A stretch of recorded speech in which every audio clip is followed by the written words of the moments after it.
Hi friend, ನಮಸ್ಕಾರ. ನಾನು ನಿಮ್ಮ ಪ್ರೀತಿಯ ಮಯೂರಿ ಯೂಟ್ಯೂಬ್ ಚಾನಲ್ಗೆ ಸ್ವಾಗತ. ನಾನು ಇವತ್ತು ಹೊಸ ರೆಸಿಪಿಯೊಂದಿಗೆ ನಿಮ್ಮ ಮುಂದೆ ಬಂದಿದ್ದೇನೆ. ಅದೇನಪ್ಪ ರೆಸಿಪಿ ಅಂದರೆ, ನಾನಿವತ್ತು ಡ್ರಮ್ ಸ್ಟಿಕ್ ಗ್ರೇವಿ ಮಾಡ್ತಾಯಿದ್ದೀನಿ. ಕ್ವಿಕ್ಕಾಗಿ, ಈಸಿಯಾಗಿ, ಟೇಸ್ಟಿಯಾಗಿ ಮಾಡುವಂಥ ಡ್ರಮ್ ಸ್ಟಿಕ್ ಗ್ರೇವಿ. ಏನೇನು ಪದಾರ್ಥಗಳನ್ನು ಬಳಸಿದ್ದೀನಿ ಅಂತ ಹೇಳ್ತಾ ಇದ್ದೀನಿ ಫ್ರೆಂಡ್ಸ್. ಫಸ್ಟು 4 ಡ್ರಮ್ ಸ್ಟಿಕ್ನ ಕಟ್ ಮಾಡಿ ತೊಳೆದು ಇಟ್ಕೊಂಡಿದ್ದೀನಿ. ಡ್ರಮ್ ಸ್ಟಿಕ್ ಗ್ರೇವಿಗೆ ಈ ಎಲ್ಲ ಪದಾರ್ಥಗಳನ್ನು ಫ್ರೈ ಮಾಡ್ಕೊಂಡು ರುಬ್ಕೋಬೇಕು. ಯಾವ್ಯಾವ ಪದಾರ್ಥಗಳಂತ ನಾನು ನಿಮಗೆ ಹೇಳ್ತೀನಿ.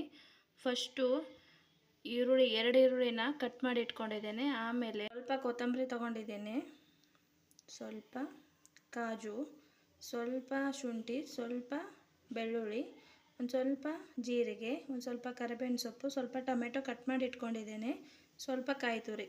ಈ ಎಲ್ಲನೂ ಸ್ವಲ್ಪ ಫ್ರೈ ಮಾಡಿ ಇಟ್ಕೋಬೇಕು ರುಬ್ಬೋದಕ್ಕೆ. ನೋಡಿ ಫ್ರೆಂಡ್ಸ್, ಈ ತಟ್ಟೆಯಲ್ಲಿರೋದು ಒಗ್ಗರಣೆಗೆ ಸ್ವಲ್ಪ ಎಣ್ಣೆ, ಸ್ವಲ್ಪ ಗರಂ ಮಸಾಲ, ಸ್ವಲ್ಪ ಚಿಲ್ಲಿ ಪೌಡರ್, ಉಪ್ಪು, ಟರ್ಮರಿಕ್, ಸಾಸಿವೆ, ಜೀರಿಗೆ. ಇದು ಒಗ್ಗರಣೆಗೆ. ನೀರು ಹಾಕ್ಬಿಟ್ಟು ಸ್ವಲ್ಪ ಉಪ್ಪು ಹಾಕ್ಬಿಟ್ಟು ಬೇಯಿಸ್ಕೊಳ್ಳೋಣ. ನಾನಿಲ್ಲಿ ಸ್ಟವ್ ಆನ್ ಮಾಡ್ಕೊತಾ ಇದ್ದೀನಿ. ಒಲೆ ಮೇಲೆ ಪಾತ್ರೆ ಇಟ್ಕೊಂಡ್ಬಿಡೋಣ ಫ್ರೆಂಡ್ಸ್. ಆಮೇಲೆ ಸ್ವಲ್ಪ ನೀರು ಹಾಕೋಣ. ಸ್ವಲ್ಪ ಬಿಸಿ ಆದ ತಕ್ಷಣ ಆ್ಯಡ್ ಮಾಡ್ಕೊತಾ ಇದ್ದೀನಿ. ಸ್ವಲ್ಪ ಉಪ್ಪು ಹಾಕ್ಕೊತಾ ಇದ್ದೀನಿ. ಸ್ವಲ್ಪ ಉಪ್ಪು ಹಾಕೊಂಡ್ರೆ ಚೆನ್ನಾಗಿರುತ್ತೆ ಬೇಯಿಸ್ಲಿಕ್ಕೆ. ಈ ಕಡೆ ಒಂದು ಪಾತ್ರೆ ಇಟ್ಕೊತಾ ಇದ್ದೀನಿ, ಇದು ಫ್ರೈ ಮಾಡಲಿಕ್ಕೆ. ಪಾತ್ರೆ ಬಿಸಿಯಾಗಿದೆ, ಇದಕ್ಕೆ ಎಣ್ಣೆ ಹಾಕೋಣ. ಬಿಸಿಯಾಗಿದೆ, ಸ್ವಲ್ಪ ಜೀರಿಗೆ ಹಾಕೊಳ್ಳೋಣ.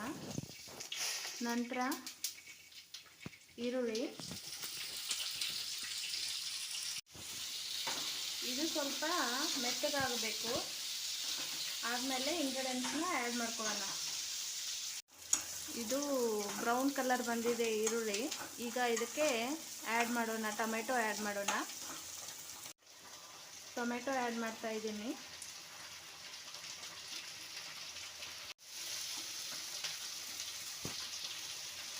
ಸ್ವಲ್ಪ ಕರಿಬೇವಿನ ಸೊಪ್ಪು ಹಾಕ್ತಾ ಇದ್ದೀನಿ, ಸ್ವಲ್ಪ ಕೊತ್ತಂಬರಿ,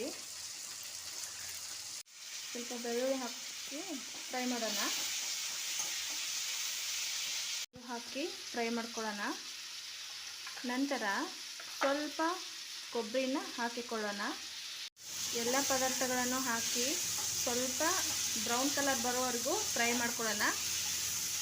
ನೋಡಿ ಫ್ರೆಂಡ್ಸ್, ಇದು ಬ್ರೌನ್ ಕಲರ್ ಬಂದಿದೆ. ಇವಾಗ ನಾವು ಇದನ್ನು ಆಫ್ ಮಾಡ್ಕೊಂಬಿಡೋಣ ಸ್ಟವ್ನ.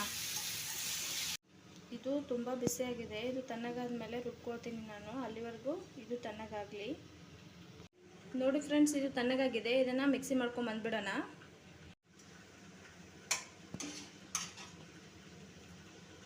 ನೋಡಿ ಫ್ರೆಂಡ್ಸ್, ಮಸಾಲಾನ ರುಬ್ಕೊಂಬಂದಿದ್ದೀನಿ. ಇವಾಗ ನಾವು ಗ್ರೇವಿನ ರೆಡಿ ಮಾಡ್ಕೊ. ಒಗ್ಗರಣೆಗೆ ಪಾತ್ರೆ ಇಟ್ಕೊತಾ ಇದ್ದೀನಿ. ಪಾತ್ರೆ ಬಿಸಿ ಆಯಿತು, ಎಣ್ಣೆ ಹಾಕ್ಕೊಂಡು ಬಿಡೋಣ.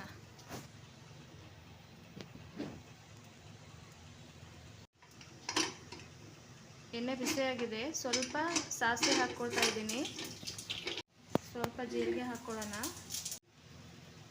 ರುಬ್ಬಿರೋ ಮಸಾಲ ಹಾಕ್ಕೊತಾ ಇದ್ದೀನಿ.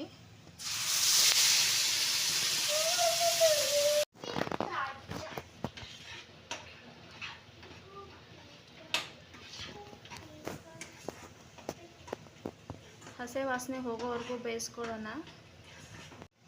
ನೋಡಿ ಫ್ರೆಂಡ್ಸ್, ಇದು ಹಸಿ ವಾಸನೆ ಹೋಗಿದೆ, ಚೆನ್ನಾಗಿ ಬೆಂದಿದೆ. ಇದಕ್ಕೆ ಸ್ವಲ್ಪ ನಾವು ಮಸಾಲ, ಸ್ವಲ್ಪ ಅರಿಶಿನ, 4 ಸ್ಪೂನ್ ಚಿಲ್ಲಿ ಪೌಡರ್, ಸ್ವಲ್ಪ ಗರಂ ಮಸಾಲ, ರುಚಿಗೆ ತಕ್ಕಷ್ಟು ಉಪ್ಪು, ಇವೆಲ್ಲನೂ ಮಿಕ್ಸ್ ಮಾಡ್ಕೊಂಬಿಡೋಣ.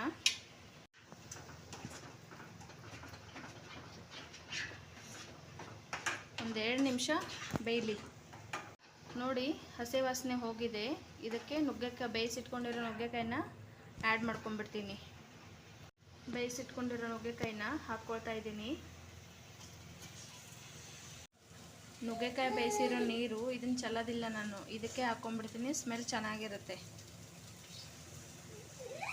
ಇದು ಗಟ್ಟಿ ಅನ್ನಿಸ್ತಾ ಇದೆ, ಸ್ವಲ್ಪ ನೀರು ಹಾಕೊಂಡ್ಬಿಡೋಣ. ನಿಮಗೆ ಹೆಂಗೆ ಬೇಕೋ ಹಾಗೆ, ನಿಮಗೆ ಗಟ್ಟಿ ಬೇಕಾದ್ರೆ ಗಟ್ಟಿ, ಸ್ವಲ್ಪ ನೀರು ಥರ ಬೇಕಂದ್ರೆ ನೀರು ಥರ. ಅನ್ನ, ಚಪಾತಿ, ಪಲ್ಯ ಎಲ್ಲದಕ್ಕೂ ಸೂಪರ್ ಆಗಿರುತ್ತೆ.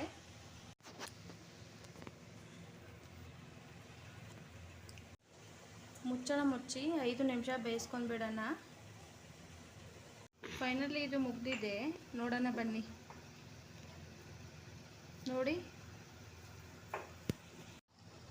ನೋಡಿ ಫ್ರೆಂಡ್ಸ್, ಗ್ರೇವಿ ತುಂಬ ಚೆನ್ನಾಗಿ ಬಂದಿದೆ. ನಿಮ್ಗೆ ಇಷ್ಟ ಆಗುತ್ತೆ ಅಂತ ಅನ್ಕೋತಾ ಇದ್ದೀನಿ. ಇದನ್ನು ಆಫ್ ಮಾಡಿಬಿಡೋಣ. ಇವಾಗ ಒಂದು ಬೌಲ್ಗೆ ಸರ್ವ್ ಮಾಡ್ಕೊಂಡ್ಬಿಡ್ತೀನಿ. ನೋಡಿ ಫ್ರೆಂಡ್ಸ್, ಫೈನಲಿ ಗ್ರೇವಿ ರೆಡಿಯಾಗಿದೆ.